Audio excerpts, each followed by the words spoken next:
Welcome back again to the Unlearning Curve. I'm Stuart Delony. You guys want to announce yourselves? Yeah, Karl Forehand. Jordan, JD.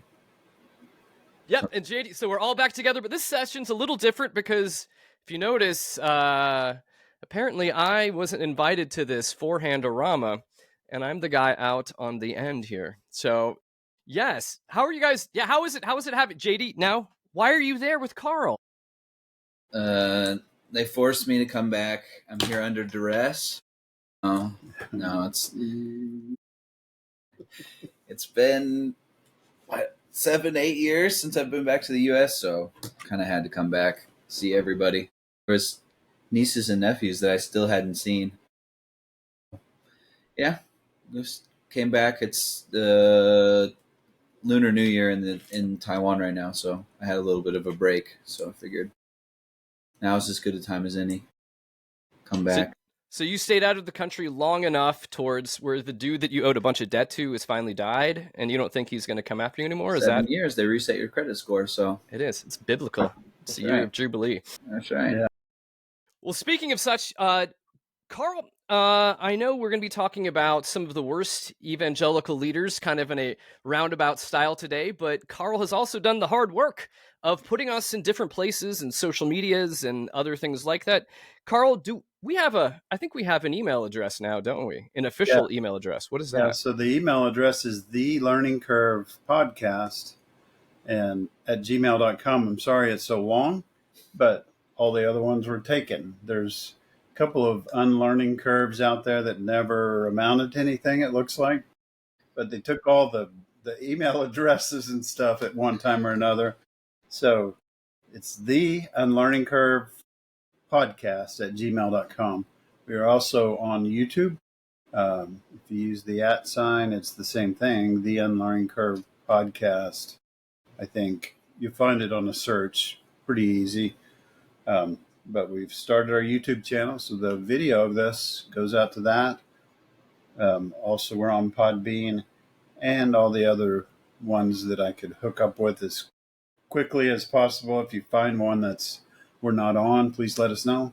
But you can email us. Email us at unlearningcurvepodcast at gmail.com. I like how you loop that back together. I also appreciate just the amount of just absolute, how am I going to put this, pride you have in this podcast, Karl, as you were throwing down all of the other unsuccessful unlearning curves that have ever come and happened before this point. I do. I like it. I like the confidence. Yeah. We're going to be rocking here. For sure. We at least went forward, right? Yeah. We at least moved forward and took the next step. And I honor myself for that, right? And you and JD. Very nice. We've moved ahead and created some episodes and kind of taking a step back and reorganizing a little bit here and talking about kind of in general instead of specifically, right?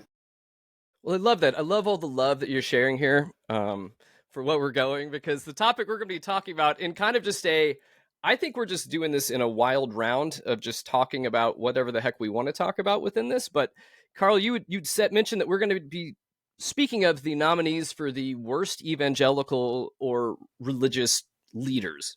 We'll put in quotes, grifters, leaders, whatever you want to call them. And so I'm assuming we're going to be going through and bouncing around. So who wants to start first? And I like to say it's kind of like mass shootings in a way. If you want to talk about mass shootings and characteristics of it and so on, they're not all white guys, but they're almost all white guys. We're going to talk, if you're going to talk about mass shootings, you're going to talk about white guys. If you're going to talk about dysfunctional leaders that destroy people's lives, generally that's going to be evangelicals. So it's going to seem like we're picking on evangelicals, but that's because we are. That's because they are. And we were all part of that at one time. So we have maybe a little bit of empathy, not really, but we want to talk about it because it's an issue and it needs to be talked about. Karl, I was told in this segment you're the only one with the empathy. Are my notes correct? That's right. Okay, cool. Okay. Especially for myself. Okay. All right, let's see. The best JD in America right now. I'm going to put it now that he's back. And JD, do you have anyone to toss into the ring for this? You guys are so much more in the realm of the evangelicals. I feel like a lot of the people you guys talk about, I've only heard names of. I've been so extricated from it for the past nearly decade that I don't have that many. In fact, when I was thinking about this, I was thinking about religious leaders, and the first person that came to my mind was what's his name? Osho, one of the gurus. I'm a big that's like someone who I had a friend that was really into, if anyone knows who Osho is. He's got a lot of good quotes, but he's also like a real cult leader in my opinion. But that's like, Is he Indian? Or yeah, I believe so. And yeah, he was in the US for a little bit and then got kicked out because his his followers were like poisoning people trying to take over a town. If you guys have seen the documentary Wild Wild Country, there's a whole documentary about it. But anyway, that's like where my whole thing goes, because I'm so outside of it that I generally see more of that like international stuff. So that's what I was thinking is your white guys thing is a little American centric. yeah, Mr. Forehand. Yeah, my frame of reference is United States. If we're talking about evangelicals, though, I definitely agree with you. But I think in terms of religious leaders, there's like hucksters and things like that all over. But yeah, I was looking over notes. I don't have anyone that was the one guy that I thought of off the top of my head. But I don't have anyone in particular. But there are certainly a lot of them. Yes. Yeah. Do you see any of this kind of hucksterisms in back overseas? I mean, do you see it like in the Yeah, for sure. I mean, there's SBC's there.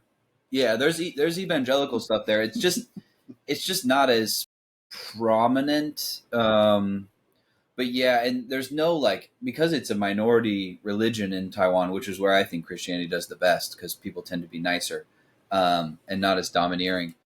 But yeah, you see it, but it's generally more like microcosms. Like a couple of people I know are Christians in Taiwan, and my ex-girlfriend was a Christian, and her pastor was a real piece of work, real creepy, weird guy. But he wasn't like a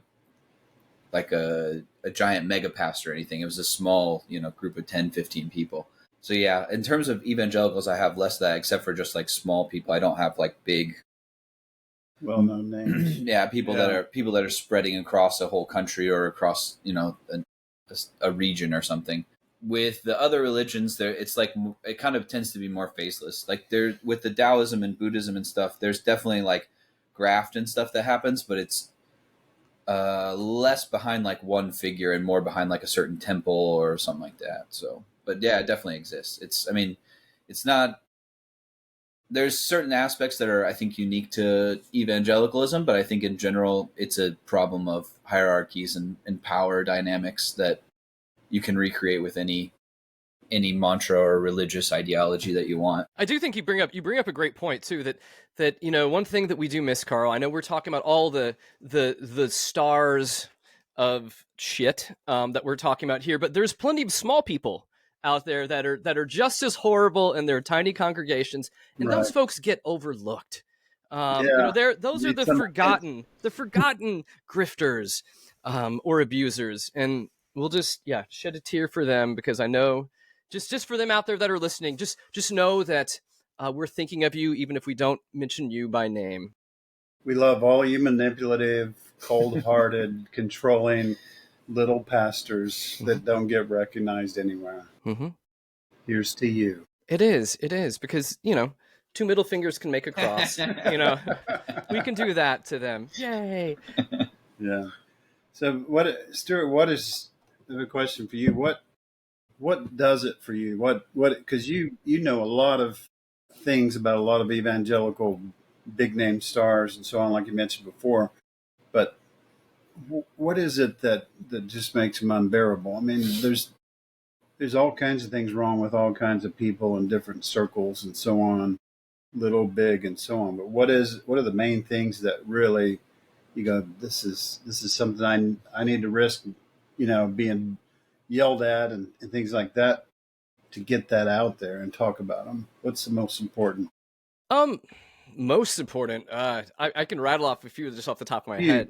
yeah, Yeah. When I think of it, I try to think of just power manipulation, and how those things get walked out. It's for me now. I feel like it's pretty easy to see, even though I don't feel like it's that easy for other people to see. Um, I think it's anytime you have systems where there's like no accountability, for leadership as well, we tend to see that happen. I think anytime you have a pastor who is almost worshipped just for the personality, just for what they do, all of this kind of stuff, I think you've already got a problem right there. yeah. And there's no fixing that at that point. Yeah. For me, one of the worst is Warren Jeffs, fundamentalist Latter Day Oh, Saint, not Yeah. Latter Day uh, Saint, who has 90 something wives and half of them are underage, and he really controlling. But I think we point that out as a severe one because it's the sexual crimes and so on. We still consider the worst. hmm Like that's about all a mega pastor can be fired for is sexual things, right? hmm And it's got to be really bad, and it's got to be several, and he's got to be in court. hmm But I think the point you're making is really valid. That it's just as many guys with 60 in their congregation, where most of that is their family and their close friends, and they're real controlling. Um, cause just the power differential is just as real hmm as if the guy's standing in front of a 2,500 seat auditorium. Yeah, in fact, it might be even more intense. The control and manipulation and all that, it's just as bad. I But also, yeah, yeah, I've got, but mine, you were asking me aspects. If you want to throw a name down, first one that popped in my head right away was Franklin Graham. uh, Franklin Graham is a piece of shit. yeah, That's, thus for saith the sure. Lord. But I mean, my issue with Franklin Graham, yes, it's in part of this, it's how they've done stuff within like Samaritan's Purse and all of these other organizations that they have that are tied to aid. And so it always looks like they're doing good things and they can brag about certain things. But, you have to fit our criteria to be able to serve with us. I remember when they've had outbreaks and issues, they've turned down people that were LGBTQ. They've turned down people that were like doctors and nurses from like working with them, which is it's just ridiculous. If you're about aid and helping, nothing Hmm. else should matter. Yeah. Right, Nothing else should matter. right. And now Franklin Graham has uh, he's fully been sucking on the flavor aid of the orange messiah's teat, and has just become a hateful um, dude, and brought politics into something that didn't need to have politics in it to begin with. Yeah. How about Falwell Jr. in that same light? Oh, he's a fun one. Having voyeur sex with the pool boy and all those kind of things. But Hey, it's he's a cuckold. That's what yeah, it is. He's a cuck. but That's it's really just it's just that basic thing like you're talking about. It's power and control. It's um, sucking up to people who aren't anything Christ-like, or just that they're in power, and we want to keep them in power because nothing matters except the pro-life causes and their own specific doctrine that they want to preserve. So Yeah, it's difficult when I think that yes, we end up turning all of this into. It just feels in a certain like evangelical, like the whole like sphere kind of feels like high school in many ways.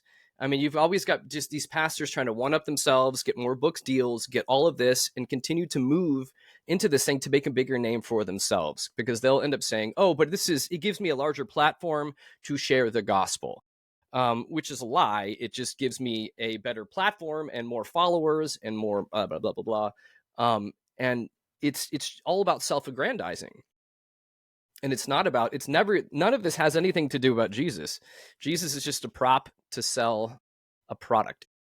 yeah, I remember back when I was living in Texas, and I used to watch W.A. Criswell on TV, First Baptist Dallas. And then I knew he was going to have someone following him, but now it's Jeffries, right? Jeffries is there, and he is just really so gross. I mean, it's just Yeah. the over the top patriotic ceremonies in church, but also just the staunch defending of anything conservative, even if that conservative is a piece of shit as well. Um, he's man, I can't even hardly stand to hear him talk. He's Yeah. just so it's just so gross and ridiculous, you know. Um, and you know, I don't know of any sexual abuse type things, which is probably why he's still in power there. But Mm-hmm. it's just gross. There's no way really to describe it. I think one, to Stuart's earlier point about this kind of like philanthropy type stuff, and I think this happens outside of religion too, but Mm-hmm. I think a lot of people need to like look into the numbers on a lot of those things, because when you do, you oftentimes find that most of the money goes to admin and these just like church funds honestly do, is go to salaries and things like that, and you find out a lot of the money doesn't really ever go to the aid that they said they were doing in the first place. If that aid isn't something abysmal like making sure that women don't have access to healthcare or something like that anyway.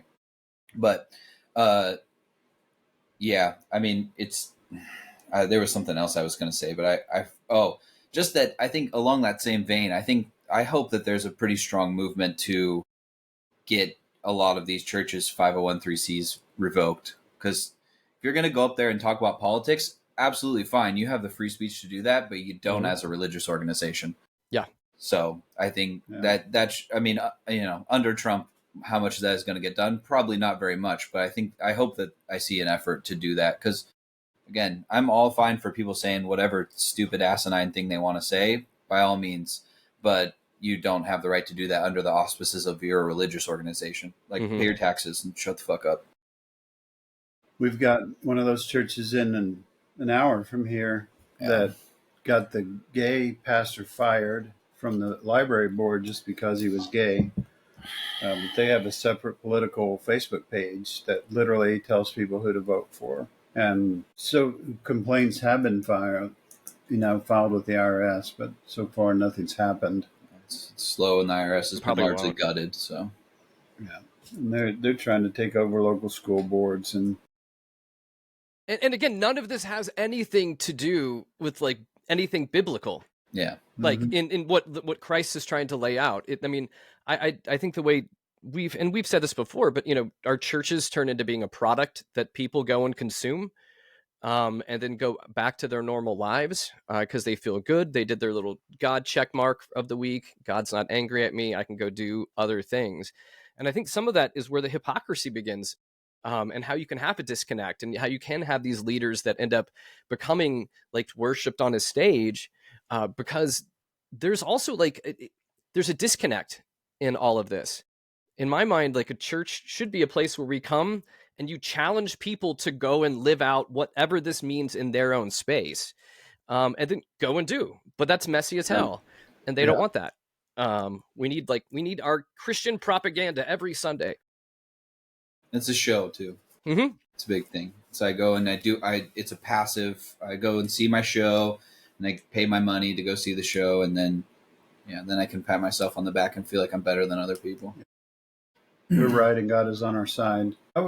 Cindy Wong Brandt, who actually lives in Taiwan, where JD lives, also encouraged us to take a year off from church, and that's what I would encourage people generally is take a step back from your religion and your politics, Mm-hmm. and truly evaluate it. Is this, if you want to be a Christian, or am I Christ-like? Am I acting like Him? Am I being like Him? Is this church reflecting what He would do? And so on, which we used to kind of wrangle that, when we were inside of it, and try to somehow imagine that we were more Christ-like than anyone else. Mm. But you kind of got to get out of it and take a step back from it. Rob Bell gives that example of the fish standing on the beach looking at the water, and sometimes the water you're swimming in keeps you from seeing. You're too close to it and you can't see what's going on. If you could take a step back and go, if you're part of Jeffrey's church in Dallas, take a step back and look at what he's actually saying. Look at what he's promoting. Look at how he's operating, and spend some time and reflect on that. Maybe you make a different choice and kind of pursue a different direction than that, because it's kind of the filthiest thing to have that strong of power differentials, that much ugliness disguised as good. Mm-hmm. Well, and to couch your following of that in just in like blind loyalty, because it makes me think of like it's frustrating for me because you have these people who are adults saying that they study the word and all this stuff, and really all they do is go and listen to the same person say basically the same thing every day for a year, and sometimes then for decades from the pulpit, and they don't ever challenge anything. Like my 9th, 10th graders can't get away with that. If they only cite the same source every time on their papers, I'm going to say, what do the other scholars say? Does someone else have a different opinion? What about this? And challenging them on that stuff. Mm-hmm. But for some reason, religion in general, and maybe evangelical Christianity specifically, is somehow exempt from that. Well, I only cite this one source all the time. I only listen to this is what my pastor says. This is what another pastor says, or this is what a different biblical scholar says. And I think that's something people need to get better about. And that's a problem more broadly in America with anti-intellectualism and stuff, is we have all these people that say, I'm going to do my own research and blah, blah, blah. And then they just look at the same person, read the same books over and over and over again. And it's, of course, you're going to come to the same conclusions if you're looking at all the same source material. Like, come on. Mm-hmm. I think it's not just the leaders. It's not just the actual pastors, but it's the layers of people around them. Of an army of believers that blindly follow them. They also have people in politics and places of power that, it's just so weird. The WWF fighter from Oklahoma, WWE, sir. WWE, sorry. WWF. Mark, what's his name? Mark Glenn Mark, what's his name? Kane is who he wrestled as, I think. The senator. Isn't that Kane? What's his name, Stuart? I'm not following. The senator from Oklahoma. Yeah. We talked about him last time, I think. Oh, are you talking about Mark Wayne Mullen? He's not. Yes, no. Mark Wayne. Yes, was he a wrestler? Yes. He was WWE? I don't know if we're all talking about looking it up as we speak. But there's probably been a wrestler named Mark Wayne before, I'm guessing. But yeah. Just take Bobbitt, or Bobert? Bobert and Mark. Not Bobbitt. Taylor Green. Okay. For those listeners out there, don't take any words I say as actual specific words. I just kind of try to get in the ballpark and do my homework, but I can't remember names very well. So Bobert and Marjorie Taylor Greene are spouting, this is a Christian thing, but they're then doing the most horrendous things with it. And so it's not just those pastors and leaders, it's all the people that are kind of hovering around them, protecting them, telling us what they meant to say instead of what they said, even though there's supposedly people who say what they mean, but then they have to explain each other. So it's all those people kind of grouped around those. Well, yeah. Jay, did you find? Oh, fact check. Mark Wayne Mullen was a UFC fighter. Okay. So he had mixed. I don't know if he's UFC. Sorry, mixed martial arts. I shouldn't conflate the two. People will get angry at me. I got you. Yeah. That threw down with the Teamsters leader. That was funny too. Yeah, when that happened. Yeah. But I think this all comes back to the idea that they don't like critical thought. It's really what JD was mentioning earlier, that churches don't teach critical thought. They just teach this is what it is. And in that way, that theology becomes like a zero-sum game, to where you're just like, well, you either believe this or believe this, which you would assume the theology, and I'm probably wrong on this, but would be the pursuit of like understanding deeper things in this theological like sphere, that we're looking into God things and putting words to it and seeking. And I don't ever think it's about just getting to the end goal of being like, done it, we've got it, we've figured out all of the Bible, we know it, nothing else needs to be done, let's just put this on repeat, like it's time for reruns from here on out. Yeah, the trouble is they don't have the gate keys to the information anymore. And now that we have robust online searches and things that we can get the information. We even have AI that'll help us summarize all the information and things like that and kind of lead us to, there's no one that keeps that. And so, but that's what they don't like either. They don't like people thinking for themselves or fact checking and so on. That's why those people get shouted down and ostracized, though. And then it becomes, well, I don't want to be kicked out like that guy, so I'll just keep my head down and say amen when the pastor inflects his voice a certain way, and we'll call that good. Yeah. And I think you get to the point where you just say, I can't do it anymore, which that's what I eventually did. Mm-hmm. I think you have to have a certain level of like critical thinking and like a desire for knowledge to get to that place, though. Because I think a lot of people, and in a lot of cases, understandably so, people are overwhelmed, they're busy, they got to also think about politics and their job and their kids and all that kind of stuff. And they just go, well, I like the routine, I like the tradition, these kind of things. And so they don't ever really question it. They might question it in the back of their mind, but then the hierarchies and the fear and all that stuff goes into it. And then it's like, well, is it really worth my time to deal with the avalanche of shit that I'm going to have to deal with if I actually dig into this and give pushback? Mm-hmm. And for most people, the answer is probably not. And again, I can understand that in a lot of cases, but then we need to kind of call it what it is. It's just a thing you go and do on Sundays. It's not a relationship with God, or it's not a seeking of knowledge or anything. Yeah, and I think there's and I think for people too, there's Karl, you mentioned leaving. I think there's a real fear of just, and it's honest about that. Once you leave, you lose all of your community too. So that I feel like that keeps people there. I think people can focus on their community and less so on like the dude on stage as well. So I think they can be kind of complicit within whatever's happening because they don't want to pay attention to it. They just want to do their thing. And he says God's stuff and we get to sing and we feel good about ourselves. Amen. Now let's go eat lunch. Yes. Kind of frequent flyer. Sunday. You got some frequent flyer miles there, so you might as well stay. I'm sure all of you guys can talk to this too, though. Is like, and from personal experience, growing up in the church from the age of 5, once I got to university, and especially once I left the country, I don't think I had anyone from any of the churches that I went to for decades that contacted me and said, how are you doing? What are you thinking? How's your relationship going? Any of that. There was nothing, none of it.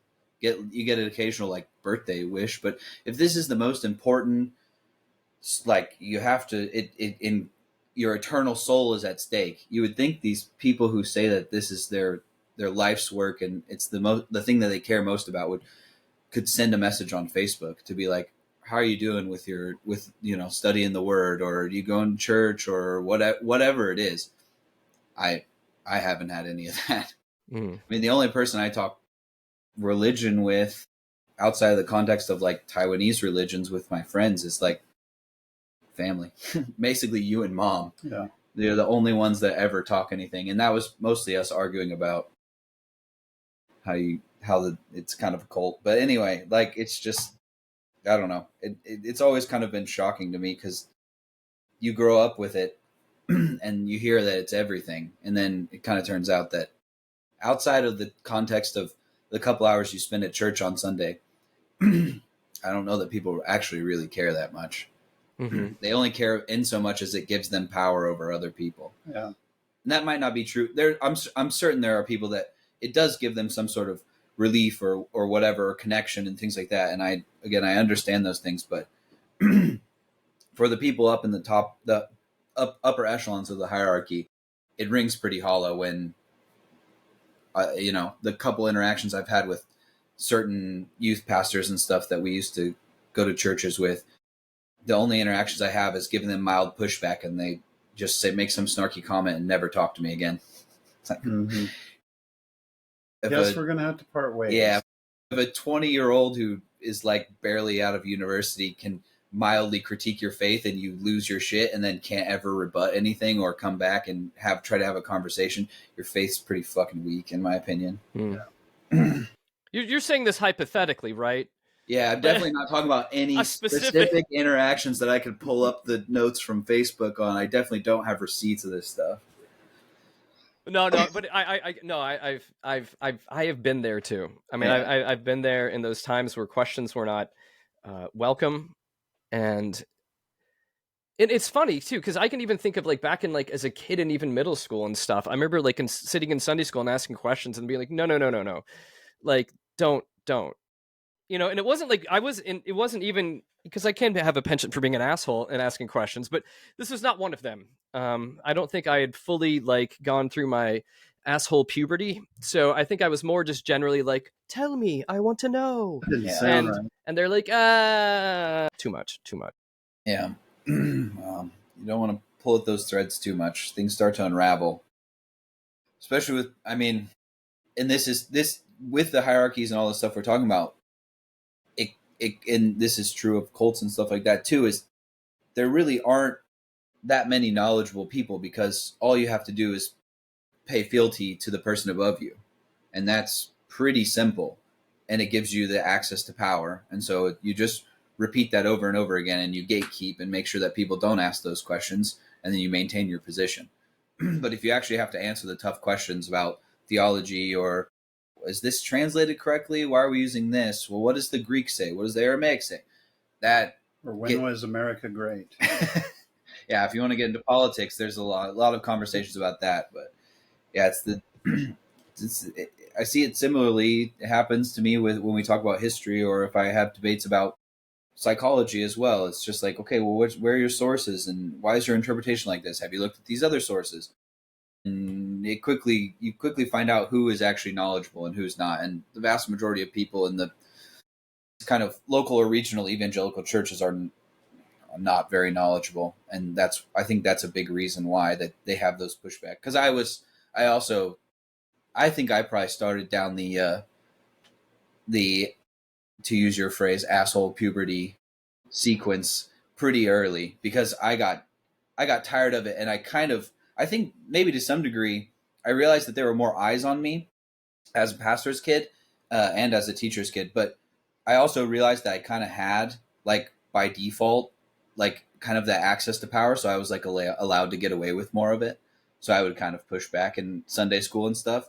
But it never really went anywhere. It was kind of just, oh, that's just JD. That's just what he does. He just kind of pushes back. But there were never any actual answers, which is why I think it was so easy for me once I got out of high school and was on my own, just to not go to church anymore. Because I was like, well, I think I went to church maybe twice after I graduated. That aside from when I would come back and you would be pastoring, I'd go with you guys and run sound.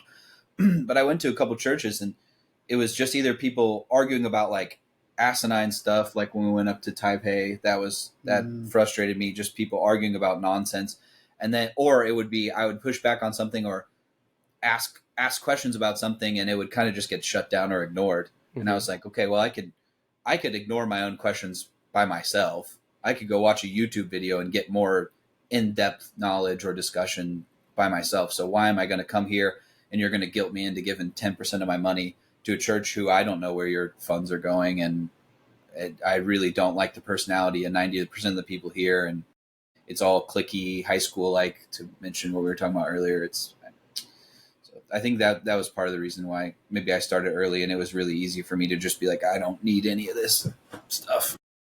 I think too that you mentioned this, and I don't know, kind of looping it back to as we were talking about leaders in this. One of the most powerful things, at least for me, would have been if someone, like, I asked one of these questions and they just said, I don't know. But like, or I'm not sure, I kind of go back and forth, but it's that idea, I think, of always projecting absolute certainty, especially right, over things that we do not have absolute certainty over. Yeah. We have certainty, it's the Bible. What? How are you reading it? What tradition are you coming from? It's all of these things, and none of it is certain. And I think it's just that's one of the most dangerous things, is when we project absolute certainty when we don't have it. And then it just becomes, at some point, I feel like it just becomes lying. Yeah. It threatens the hierarchy, though. I mean, that's what it always comes back to, is if you don't have certitude, if the cult leader, church leader, whatever, is not the embodiment of Christ, and thus the embodiment of omnipotence and omniscience, then you lose your power. And that's threatening to those people, because it threatens the money, which is, I think, a big reason why a lot of them do it. Karl, all I can say is we did it wrong. the whole time. I didn't make money off this. Yeah, you guys messed up. I missed that part. I missed that part in Yeah, seminary. me too. Missed the grifter seminars. It's easier to leave though when you decide it's wrong. There's not a lot of money invested. Yeah, but morals, millions of dollars. It's tough.